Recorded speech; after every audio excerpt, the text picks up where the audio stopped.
Hello everyone, আমি মৌমিতা, তোমাদেরই কাছের এক। আজ সকাল থেকে এই ভিডিওটা দিয়ে আমি শুরু করলাম আমার প্রথম ভিডিও জার্নি। তোমরা সকলে কিন্তু আমার পাশে থেকো। আজ সকালের কাজকর্ম দিয়ে এই ভিডিও শুরু করলাম। সকালবেলা জলখাবার বানাচ্ছি, তোমরা দেখতেই পাচ্ছ। রুটি করব, আলুর সবজি বানাবো। কি স্পিডে হচ্ছে না কাজকর্ম, তাই না? কিন্তু এত স্পিডে যদি করা যেত খুব ভালো হতো। এই করতে যে কতক্ষণ লেগে যায়। এ দেখো আলুর তরকারি বসাচ্ছি। এরপর আমার একটা 5 বছরের বেবি আছে, তার জন্য খাবার বানাবো, তাকে ঘুম থেকে তুলবো। অনেক কাজ।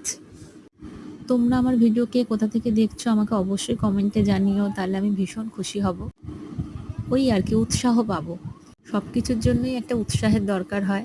আমি ভিডিও করতে ভীষণ ভালোবাসি, সবার ভিডিও দেখি, কিন্তু এরকম ভিডিও কখনো করা হয়নি। এই দেখো আমার পুচকে। এবার আমি ঘরের কাজকর্মে লেগে পড়লাম। ঘরের আরো বাকি যে কাজ রয়েছে। এখন জানো তো কি করছি আমি বন্ধুরা? লতি দিয়ে ডাল। এটা আমার ঠাকুমার থেকে শেখা। ঠাকুমার থেকে মা শিখেছিল, মায়ের থেকে আমি শিখেছি। বেশ ভালোই লাগে খেতে। নিরামিষের দিনে এরকম লতি দিয়ে ডাল হলে আর কি চাই বলো? তোমরা কিন্তু আমার পাশে থেকো, তাহলেই হবে। এরপরে দেখো আমি গাটি কচু আলু তরকারি রান্না করছি দুপুরের জন্য গাটি কচুর তরকারি রান্না করছি। এরপরে আমার রান্নাঘরের অবস্থা দেখো, পুরো বেহাল অবস্থা। দেখলেই মাথা খারাপ হয়ে যায়, কিন্তু এক্ষুনি এক নিমেষে গুছানো হয়ে যাবে, দেখবে। এই দেখো কত সুন্দর গুছিয়ে নিলাম।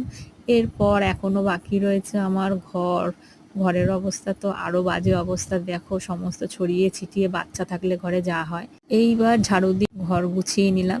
দেখো পুরো টিপটপ। ঘর গোছাতে আমার ভীষণ ভালো লাগে। আমার ঘর সারাক্ষণ এরকম গোছানোই থাকে, বাচ্চা থাকলেও। তোমাদের আমার ভিডিওটা কেমন লাগলো আমাকে অবশ্যই জানিও। ভালো লাগলে চ্যানেলটিকে সাবস্ক্রাইব